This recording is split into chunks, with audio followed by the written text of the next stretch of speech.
Il est 10h15, bienvenue à vous, bienvenue sur le CFIA. C'est votre chaîne, nouveauté cette année, c'est FIA TV. On a le plaisir de vous accompagner tout au long de ces 3 jours. Je vous présente mon invité, il est là, il a le sourire. Voilà, c'est Moussa Ndiaye. Bonjour, Moussa. Bonjour. Ça va bien? Très bien, et vous? Ça va très bien. Moussa Ndiaye qui fait partie de l'entreprise Novolise. Alors, est-ce qu'on dit aux États-Unis Novolize? Exactement. C'est fait exprès, j'imagine. Alors là, je vais le faire à la française, Novolise. Oui. Mais sachez que cette entreprise est implantée, cette start-up. Donc là, elle est plutôt dans le up, hein, oui. On peut le dire. Elle est implantée à la fois en Europe, en France avec 13 personnes et 2 personnes aux États-Unis. Alors, oui. Pour planter le décor de cette séquence Future Food Factory, cette start-up est créée en 2012 avec un objectif de proposer des outils aux acteurs de l'industrie agroalimentaire qui garantissent la non-prolifération des bactéries. Alors, est-ce qu'on peut préciser? Alors, oui, effectivement, donc, vous avez raison, la société a été créée en 2012. Donc, en fait, ce qu'on propose, ça va être des produits innovants pour pouvoir valider que les process fonctionnent comme il faut pour débactériser les matrices alimentaires. Je m'explique. Donc, en fait, aujourd'hui, il y a un changement de mentalité par rapport à l'aspect préventif de source, de contamination. Donc on peut le voir dans l'actualité, il y a eu des contaminations récentes qui ont touché des personnes, qui ont rendu des bébés malades, etc. Donc l'aspect va être plus sur la prévention de ces contaminations. Comment on va la faire? On va on va mettre l'accent sur les étapes de réduction microbiologique et on va prouver donc en générant une contamination maîtrisée avec une bactérie non pathogène. Vous parlez très bien. Merci. Vous parlez très bien, mais on va essayer d'être un tout petit peu plus clair. Là, vraiment, on échange avec des mots très, très professionnels. Oui, on va expliquer parce que, bien sûr, les visiteurs, c'est assez varié. Le but, c'est vraiment d'échanger avec... mais non, il n'y a pas de mal d'échanger avec le plus grand nombre. Alors, grosso modo, on était bien parti sur... Effectivement, quand il y a des bactéries, aujourd'hui, on fait des prélèvements de temps en temps. C'est ça. C'est ça. La difficulté, et je vous laisse dans un instant, la difficulté, c'est qu'aux États-Unis, par exemple, c'est ce que vous m'avez dit il y a quelques instants, aux États-Unis, il y a une législation précise à ce sujet. Exactement. Et aujourd'hui, en Europe, en France, c'est pas encore très précis. C'est pas encore... Sur cet aspect-là, c'est pas encore précis. Donc, pourquoi? Alors pourquoi? Parce qu'on va faire ce qu'on appelle de l'échantillonnage, donc ce que vous avez dit. On va regarder dans la matrice s'il y a de la salmonelle, s'il y a de la listeria. On est sur une ligne. Prenons l'exemple d'une ligne. Oui. Une ligne de production. Que fait-on sur une année? Alors, sur une année, ce qu'on va faire, c'est vérifier à chaque lot qu'on va vendre au client s'il y a une bactérie pathogène ou pas. Ça, c'est votre concept. Donc ça, c'est pas notre concept. C'est ce qui est fait aujourd'hui. Donc nous, ce qu'on va faire, c'est une inoculation volontaire des matrices alimentaires et vérifier qu'on a bien été capable de les tuer quand on va les cuire, quand on va cuire le produit, le pasteuriser. Donc on va vraiment valider la machine qui est utilisée sur la ligne avec une contamination maîtrisée, une bactérie non pathogène. Alors, l'idée, c'est d'apporter une preuve indiscutable, qui devient indiscutable, ce qui est obligatoire aux États-Unis. Exactement, c'est ça. Aux États-Unis, vous pouvez nous décrire ce qui s'est passé avec le changement de législation? Oui, alors c'est un décret qui a été signé par Obama et qui oblige à valider les procédés de la manière dont je vous ai décrite. Donc, on ramène une bactérie non pathogène, donc ça c'est important de le préciser parce que ça doit faire peur. J'imagine que ça doit faire peur à tout le monde, oui. Même si on nous assure que c'est non pathogène. Tout à fait. C'est pas une crainte que vous avez, en tout cas des chefs d'entreprise encore aujourd'hui? Alors il y a eu beaucoup de pédagogie à faire pour pouvoir faire passer le fait qu'on aille sur ligne de production avec une bactérie. Aux États-Unis, le challenge a été réussi, ça décolle. Par contre, en Europe, il reste encore du travail de pédagogie à faire pour expliquer que les bactéries vivent en symbiose avec les êtres humains depuis la nuit des temps et qu'on sait les exploiter d'une manière innovante pour être sûr de ne pas contaminer des personnes et les consommateurs finaux. Aujourd'hui, en règle générale, par exemple, sur une tonne de produits, on prend au hasard 25 grammes, c'est ça? C'est ça. Donc on va faire on va jouer un peu, si je caricature, à trouver l'aiguille dans la botte de foin. Donc on va dire que si dans 25 grammes je n'ai pas d'aiguille, je n'ai pas d'aiguille dans tout le reste. Ce qui est assez très aléatoire. Aléatoire. Donc nous on va mettre l'aiguille à un endroit précis et on va regarder à cet endroit si l'aiguille a été correctement détruite. Donc l'aiguille, c'est nos bactéries non pathogènes qu'on peut utiliser de manière saine en milieu industriel. Alors, je me dirige, j'ai un client, j'y vais, je vais le voir une fois, 2 fois, 3 fois dans l'année. Comment ça se matérialise précisément? Alors c'est une très bonne question. Donc principalement, on va aller une fois, donc ça va dépendre de l'âge de la machine concrètement. Donc si la machine est très ancienne, on va devoir y aller au moins une fois par an. Si le procédé est très récent, on va le faire une fois tous les 3 ans. Et après, c'est à l'industriel de prendre la décision par rapport à la politique qu'il veut appliquer. Donc ça, c'est l'aspect réglementaire. Après, il y a des clients qui vont nous demander de le faire systématiquement sur leur ligne de production, vu que c'est du non pathogène. On va inoculer systématiquement un lot au hasard et le faire passer à travers le process et vérifier à la fin. Donc là, c'est une étape de vérification qui commence à se développer. On a de plus en plus de demandes de ce type-là parce que justement la pédagogie est passée, donc on s'est familiarisé avec cette utilisation. Risque zéro maintenant. Alors on va pas dire qu'on est au risque zéro.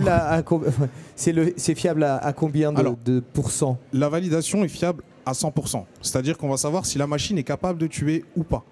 Après, pour une contamination de produits, là, il y a d'autres paramètres à prendre en compte, comme la recontamination après traitement. Donc ça, on va dire que c'est une autre aire d'application sur laquelle on n'est pas. Mais nous, notre technologie est maîtrisée à 100%, la démarche est maîtrisée à 100%, et les mentalités commencent à évoluer dans ce sens pour aller vers la validation de procédés telle qu'on la propose. Vous connaissez le pourcentage de risque aujourd'hui avec les procédés actuels, pas le vôtre, hein, mais les procédés actuels? Est-ce qu'il y a un pourcentage parce que en préparant cette interview, vous m'avez dit si on avait eu ce procédé dans l'entreprise dont on a beaucoup parlé récemment avec le problème qu'ils ont eu, le risque serait tombé à 1% avec votre procédé. Alors, je vais préciser ce que je voulais dire par là, c'est que en fait, on aurait été sûr que la contamination aurait été maîtrisée. Et ça change beaucoup dans le sens où quand on aura discuté, on a assisté à une partie de ping-pong entre le laboratoire qui dit oui mais j'ai fait 17 000 tests qui sont sortis négatifs et l'industriel qui dit les tests ne sont pas précis. Nous on aurait été capable de dire la machine fonctionne comme il faut. La source de contamination n'est pas du ressort de l'industriel. Enfin, voilà, on aurait apporté des arguments scientifiques prouvés qui auraient aidé ce débat et alimenté les discussions. Merci beaucoup d'être avec nous. C'est Fiat TV. Nous continuons de mettre en avant les startups qui n'ont pas forcément un espace ici sur ce salon. Peut-être serez-vous avec nous l'année prochaine. On en parlait en off avant de débuter cette émission. Sachez que Future Food Factory, ce sont des zooms, des gros plans sur des jeunes pousses qui travaille dans le secteur de l'agroalimentaire. Et Moussa Ndiaye est avec nous, chef de projet de Novolise, donc qui apporte une solution fiable, un service fiable aux entreprises face tout simplement aux germes qui peuvent arriver sur la ligne de production. C'est vraiment pas dangereux justement de comment vous avez pu isoler et comment vous pouvez assurer que ce n'est pas dangereux d'injecter vous appelez ça des germes des germes modèles non pathogènes. Non pathogènes, oui, c'est ça. Écoutez, on a fait beaucoup de travail, donc on travaille avec des microbiologistes en laboratoire pour valider qu'il n'y a aucun risque pour la santé. Donc on exploite l'arsenal microbiologique qu'on connaît déjà qu'on utilise par exemple comme probiotiques, donc que des personnes peuvent ingérer à des fortes concentrations sans tomber malade, ou au contraire limite avoir un effet positif sur la santé. Donc on exploite vraiment l'arsenal microbiologique connu pour justement éviter d'apporter un risque sur les lignes de production supplémentaires. Donc c'est des choses qui sont maîtrisées, documentées et validées par les instances réglementaires aux États-Unis. Voilà. Alors, il y a l'atout sécurité, oui. Mais derrière ce que l'on peut vous expliquer, c'est qu'il y a aussi cet atout économique, parce qu'il y a un atout économique derrière cette nouveauté, derrière ce nouveau service. L'atout économique, c'est quoi? Finalement, bon, on est rassuré, on est sécurisé, et en plus, on gagne de l'argent. Oui. Comment c'est possible? Alors, en fait, c'est le principe de ne pas savoir les performances exactes de sa machine va pousser les industriels à surtraiter les produits. Donc on perd en termes de nutrition, de valeur organoleptique, etc. Donc nous, ce qu'on va faire aussi dans certains cas, c'est réduire les paramètres de traitement, parce qu'on va dire on atteint largement le seuil réglementaire. Donc ce qu'on peut faire, c'est diminuer de 1 degré ou diminuer de X minutes de biocide, le traitement. Et du coup, on gagne en productivité, on gagne en qualité organoleptique, en qualité nutritionnelle, etc. Donc le dogme veut qu'on traite les produits très haut pour être sûr de ne pas avoir de bactéries. Et dans certains cas, on les traite trop fort. Voilà. Donc on fait des économies sur les biocides. C'est ça. Et on fait un grand pas vers la protection de l'environnement aussi. Exactement, oui, effectivement. On diminue l'empreinte carbone. Donc principalement, ce qui est utilisé, et surtout sur les matrices sèches, c'est les procédés thermiques, donc de pasteurisation, qui sont très consommateurs en énergie et qui recrachent beaucoup de composés carbonés avec des effets néfastes sur l'environnement, effectivement. Donc il y a tout ce dont vous avez parlé. Donc quand on va faire une validation de procédé, on va être capable de dire raisonnablement, scientifiquement, je peux réduire mon empreinte carbone de temps en diminuant la température de traitement ou le temps de traitement. Vous existez depuis 2012, ça fait déjà 7 ans. Oui. 7 ans, non, ça fait 6 ans. 6 ans, oui. 6 ans, exactement. Et au bout de 6 ans, on est encore une start-up quand on est 2 aux États-Unis et 13 en France? C'est une bonne question. Je vais dire qu'on a gardé l'esprit start-up, dans le sens où on va garder cette énergie et cette volonté d'innover pour proposer des meilleurs procédés de validation et diminuer le risque de contamination du consommateur final. Donc dans l'esprit, on est resté très start-up, et dans le développement, on aspire bien évidemment à passer à l'étape suivante. Que fait-on alors justement dans quelques années? Vous m'avez dit, là ça y est, ça commence à bouger, enfin ça bouge, et là c'est en train de monter crescendo. C'est quoi pour vous le développement dans les 2 prochaines années? Alors là pour le moment, on avait un focus sur les matrices sèches, donc on va progressivement intégrer de nouveaux aliments, intégrer de nouveaux savoir-faire, de nouvelles bactéries.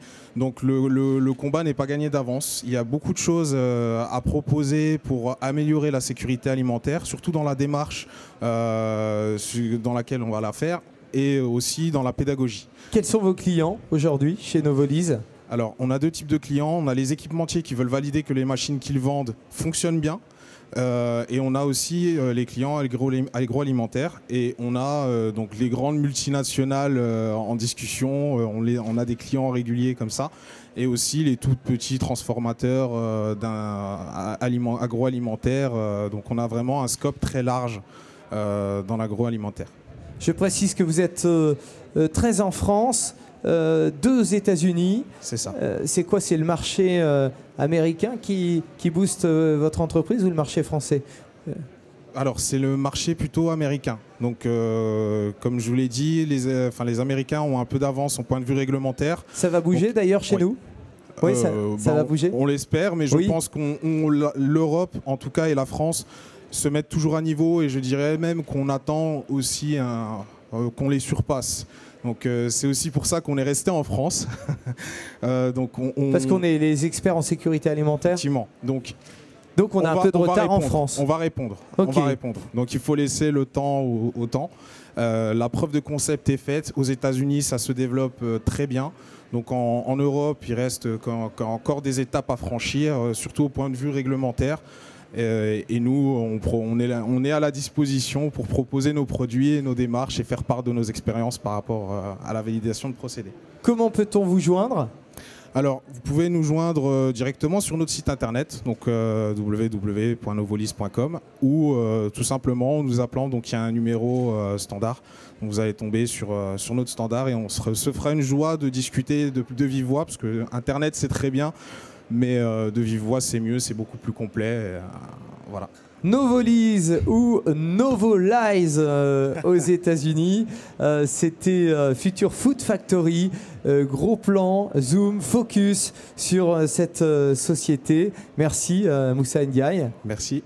On va continuer ensemble. Dans quelques instants, nous allons nous retrouver pour le premier temps fort de cette journée. CFIA TV, nouveauté de cette année 2018 sur votre salon CFIA. Vous êtes déjà très nombreux dans les allées. Nous vous souhaitons la bienvenue et on se retrouve dans quelques instants du côté de ce CFIA TV Live, ce temps fort, du côté du hall 4, stand C47D48 pour ce temps fort consacré au travail dans l'agroalimentaire. Work in Agro. À tout de suite, on revient.